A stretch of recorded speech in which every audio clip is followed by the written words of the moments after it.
Hello friends, कैसे हैं आप सब लोग और कैसी चल रही है आप लोगों की एग्ज़ाम की तैयारी। मैं सोनी खुराना स्वागत करती हूं आप सभी का आपके अपने YouTube channel get your goal पर। तो फ्रेंड्स, जैसा कि मैंने कहा था कि हम 200 क्वेश्चंस करेंगे ज्योग्राफी के, तो आज मैं फिर से वापस आ गई हूं आपके सामने ज्योग्राफी के क्वेश्चंस लेकर, जो आज हम 101 नंबर से क्वेश्चंस करने वाले हैं। फ्रेंड्स, इससे पहले के जो 100 क्वेश्चंस हैं वो मेरी पुरानी वीडियोज़ में हैं। अगर आपने वो वीडियोज़ नहीं देखी हैं तो उन वीडियोज़ को भी देखिएगा।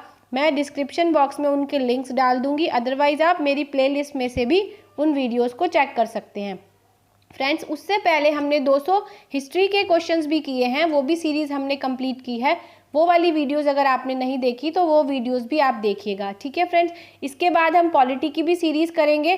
फ्रेंड्स, अगर वीडियोस अच्छी लगती हैं तो लाइक शेयर कर दीजिएगा, और अगर अभी तक चैनल को सब्सक्राइब नहीं किया है तो सब्सक्राइब करके बेल आइकन प्रेस कीजिएगा, क्योंकि कोई भी टीचिंग एग्जाम अगर आपने फिल किया है, सीटेट, यूटेट, DSSB, KVS या किसी भी स्टेट का टैट हो जो आपने फिल किया है, तो आपके लिए मेरी सारी वीडियोस बहुत हेल्पफुल होने वाली हैं, क्योंकि मैं हिस्ट्री, ज्योग्राफी, पॉलिटी, पेडागोजी और EVS सारे ही सब्जेक्ट्स की वीडियो बनाती हूँ। चलिए ठीक है फ्रेंड्स, चलिए स्टार्ट करते हैं आज का फर्स्ट क्वेश्चन।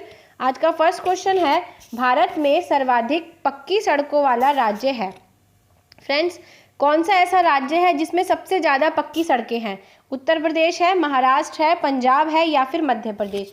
तो वो है फ्रेंड्स महाराष्ट्र। इसका मतलब महाराष्ट्र में सबसे ज़्यादा पक्की सड़कों का जाल है, ठीक है फ्रेंड्स। चलिए नेक्स्ट क्वेश्चन पर पहुँचते हैं। नेक्स्ट क्वेश्चन है, देश का सर्वश्रेष्ठ प्राकृतिक बंदरगाह कौन सा है? फ्रेंड्स, बंदरगाह क्या होता है? बंदरगाह को इंग्लिश में पोर्ट कहते हैं। जो भी जल से रिलेटेड जो भी व्यापार होता है, यानी कि जो भी माल इंपोर्ट और एक्सपोर्ट होता है हमारे देश में, वो बंदरगाह के थ्रू होता है, ठीक है। बंदरगाह अब अलग अलग देशों में, अलग अलग शहरों में बंदरगाह होते हैं, सभी शहरों में बंदरगाह नहीं भी होते हैं। तो ये पूछ रहे हैं, जैसे सपोज अगर रेल से कोई भी काम होना है तो वो रेलवे स्टेशन पर ही सारा माल उतरेगा। कोई भी अगर एयर के थ्रू कोई भी माल इधर से उधर जाना है तो वो एयरपोर्ट पर उतरेगा। ऐसे ही एक बंदरगाह होता है जो जल से रिलेटेड जो भी माल होता है, जो पानी से इधर से उधर जाता है, वो पोर्ट पर आता है, ठीक है। तो इसलिए उसे बंदरगाह कहा जाता है। तो वो ये पूछ रहे हैं क्वेश्चन में कि देश का प्राकृतिक बंदरगाह कौन सा है? कोचीन, चेन्नई, विशाखापट्टनम या फिर तूतीकोरिन? तो फ्रेंड्स, इसका आंसर है विशाखापट्टनम। विशाखापट्टनम देश का सर्वश्रेष्ठ प्राकृतिक बंदरगाह है। इससे सबसे ज़्यादा व्यापार होता है हमारे देश में। जो भी कुल व्यापार होता है बंदरगाह के थ्रू, सबसे ज़्यादा विशाखापट्टनम से होता है। चलिए नेक्स्ट क्वेश्चन है, बांदीपुर राष्ट्रीय उद्यान अवस्थित है कहाँ पर?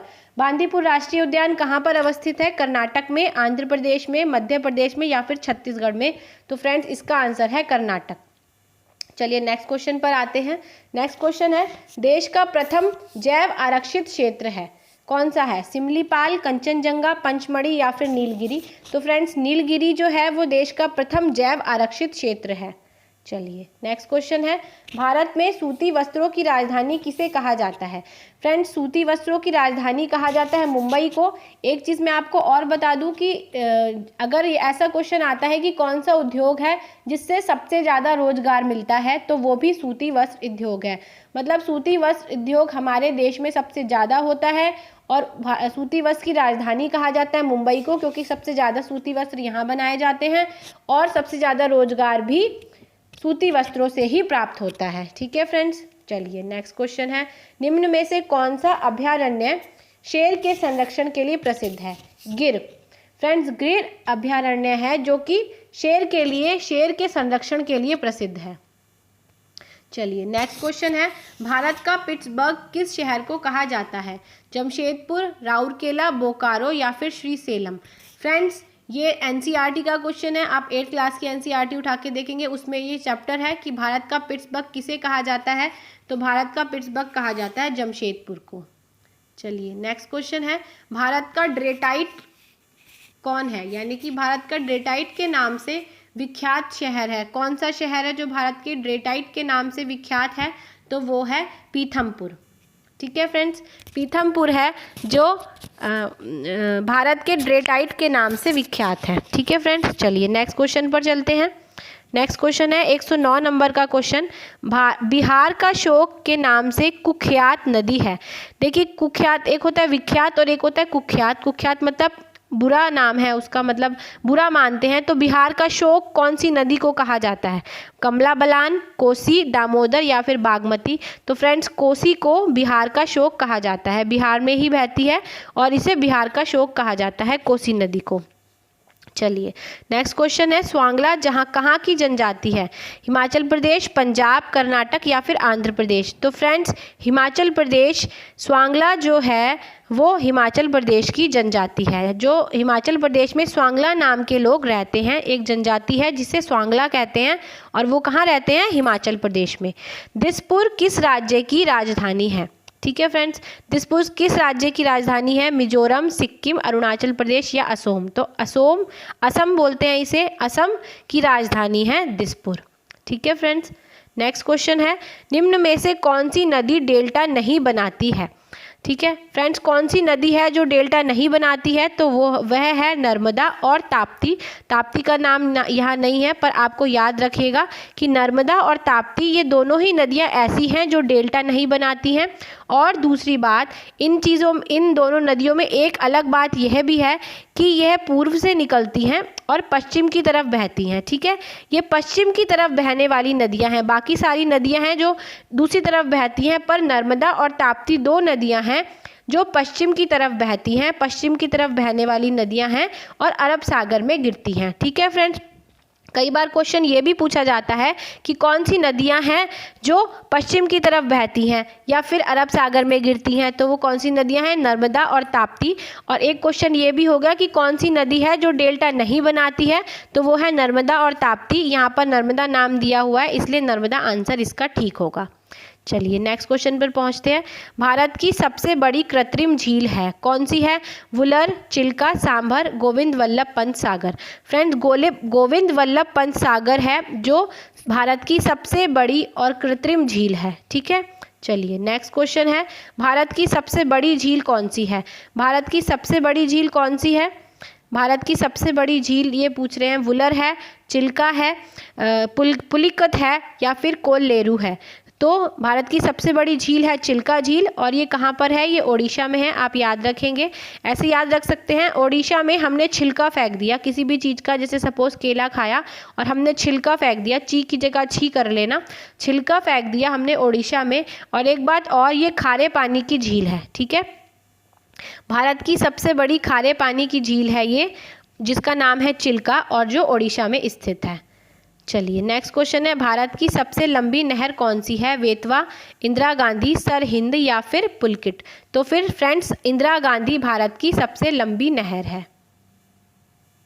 ठीक है, चलिए नेक्स्ट क्वेश्चन है, भारत में प्रथम बहुउद्देशीय परियोजना का निर्माण किस नदी पर हुआ था? भाखड़ा नंगल पर, महानदी पर, दामोदर पर या फिर गंगा पर। तो फ्रेंड्स इसका आंसर है दामोदर नदी पर। ठीक है, दामोदर नदी पर सबसे पहले बहुउद्देशीय परियोजना का निर्माण हुआ था, दामोदर नदी पर। चलिए आज का नेक्स्ट क्वेश्चन है, जो सोने का रेशा कहा जाता है किसे? जूट, रेशम, पीतल या फिर कपास। तो फ्रेंड्स जूट को सोने का रेशा कहा जाता है, आपने देखा होगा जूट को सोने का रेशा कहा जाता है। चलिए नेक्स्ट क्वेश्चन है फ्रेंड्स, अब ये 3 क्वेश्चन हैं, बहुत ही इंपॉर्टेंट हैं, इसमें से एक क्वेश्चन तो आता ही आता है, आप लिख के रख लीजिए। ज्योग्राफी में अगर आपने कोई भी टीचिंग एग्जाम भरा है और ज्योग्राफी आती है तो ये वाला क्वेश्चन ज़रूर आएगा, आप इसको रट के जाइएगा। ठीक है, यूरोप में पाए जाने वाले घास स्थल किस नाम से जाने जाते हैं? फ्रेंड्स देखिए यहाँ पे घास स्थल की बात हो रही है, बहुत सारे देशों के घास स्थल पूछे जाते हैं, जैसे ब्राज़ील, यूरोप, USA, अफ्रीका, उत्तरी अमेरिका, दक्षिणी अमेरिका, साउथ अफ्रीका, सब घास स्थलों के नाम पूछे जाते हैं। आप ये सब याद करके जाइएगा, ज़रूर एक क्वेश्चन ज़रूर आता है इनमें से, चाहे आप कोई भी प्रीवियस ईयर का पेपर उठा के देख लीजिए। आज मैंने अभी आपको 3 ही करवाए हैं, मैं एक वीडियो बनाऊँगी जिसमें मैं केवल इस टॉपिक को ही क्लियर करूंगी, सारे आपको देश बताऊंगी कि कौन से देश में और कौन से देश में घास स्थल को किस नाम से जाना जाता है। ठीक है फ्रेंड्स, तो वीडियो अच्छी लगे लाइक शेयर कर दीजिएगा और चैनल को सब्सक्राइब जरूर कीजिएगा। चलिए, यूरोप में पाए जाने वाले घास स्थलों को क्या कहते हैं? तो यूरोप में कहते हैं स्टेपी। ठीक है, नेक्स्ट है यूएसए। यूएसए में पाए जाने वाले घास स्थलों को क्या कहते हैं? इसमें ये पूछ रहे हैं कि जो यूएसए है उसमें क्या कहते हैं? उसमें कहते हैं प्रेयरी। ठीक है। लास्ट क्वेश्चन है, दक्षिण अफ्रीका में घास स्थलों को क्या कहा जाता है? उसमें कहा जाता है वेल्ड। ठीक है फ्रेंड्स, मैंने यहाँ पर केवल 3 ही क्वेश्चन लिए हैं, पर सारे इंपॉर्टेंट हैं, आप सारे करके जाइएगा। अगर आपको वीडियो मैं एक वीडियो बनाऊंगी, अगर आपको ऐसी वीडियो चाहिए जिसमें मैं ये क्लियर करूं कि कौन से देश में घास स्थल को किस नाम से जाना जाता है, तो प्लीज़ कमेंट सेक्शन में ज़रूर बताइएगा। मेरी सारी वीडियोस को देखिएगा, अच्छी लगती हैं तो लाइक शेयर कर दीजिएगा, चैनल को सब्सक्राइब करना ना भूलिएगा। Thank you, best wishes for your exam, all the best.